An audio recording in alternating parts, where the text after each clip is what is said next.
welcome to the Weirdo Records Record Roundup, something that me, Angela, and Mark do every once in a while for the Boston Hassle. We come to you from Weirdo Records in Cambridge, Massachusetts to tell you about neat records that we have seen lately.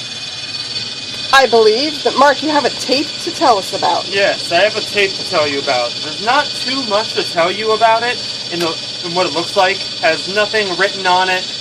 Tape is completely like a blank-looking tape. A mystery. A mystery, a summer mystery for you guys. But this tape, from what we know, is one side, which we're listening to, Jesse Collins. He's a local improviser. He's done stuff with Angela and Michael Rosenstein. He's in the group Funny Money. And just kind of a really likable guy around town. On this side, we don't know what the fuck he's using.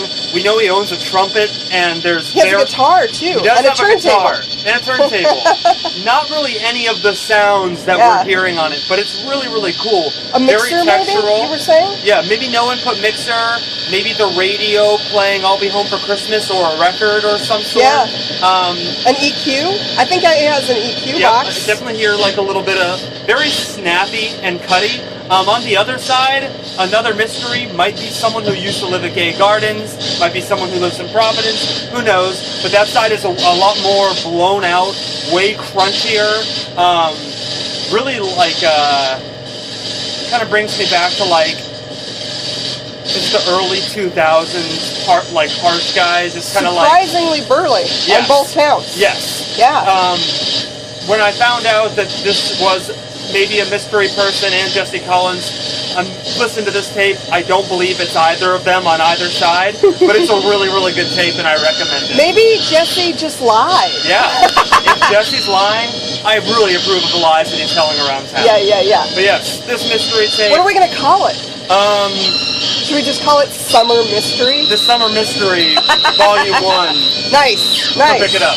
Alright. Angela, what is this pitter-pattering in this mammoth box we're looking at right now? We're looking at the David Tudor box, which is something that just came out on New World. It's very highly anticipated. David Tudor is a guy who started out as a piano student of Stephen Volk and his wife in the mid-50s. And basically, I feel like David Tudor is the reason that the New York School of Composers in the 50s and early 60s really erupted. His performing on piano was so unique and so compelling that many people wrote compositions just to try and entertain him. And a lot of those earlier compositions are just about trying to get him to do stuff he'd like to do. Wow.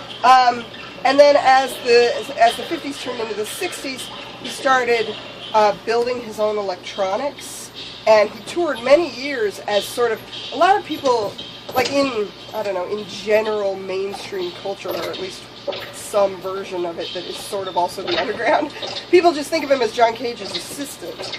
But he built a lot of the electronics that he played, and his performing style really informed a huge chunk of 50s and 60s sort of electroacoustic music. He's an amazing performer. He has this sense of deliberateness and stillness that is really intense, and he is the first person, as far as I know, to do sort of like feedback composition, which is something he built the electronics to do it. Most of the people that you've ever seen do feedback composition, it just means sticking a mic in front of an amplifier. The guy who does that didn't build the amp. And so David Tudor is amazing. And the other thing about him is that over the years he changes his style pretty intensely, but it's always really, really gritty. What we're listening to now is the last disc in the Tudor box. I should show you the booklet also, it's very nice. This is a performance with Takahisa Kasugi of Fluxus and Top Level Travelers fame. This was recorded in 1994. Wow. And for, it's common enough that somebody would make this sound in 1994. It is not common for somebody who's 70 to make this sound in 1994. So David Tudor's a pretty amazing guy on all fronts. He's got a really interesting sense of composition. He's got a really interesting sense of texture. He's got an amazing sense of timing and sort of like gravitas. And he's a motherfucker. You should get his box set. Awesome. So, we've got our summer mystery tape, the David Tudor box set. This is Mark and Angela at Weirdo Records doing the record roundup for the Boston Hassle. Have a hot summer week.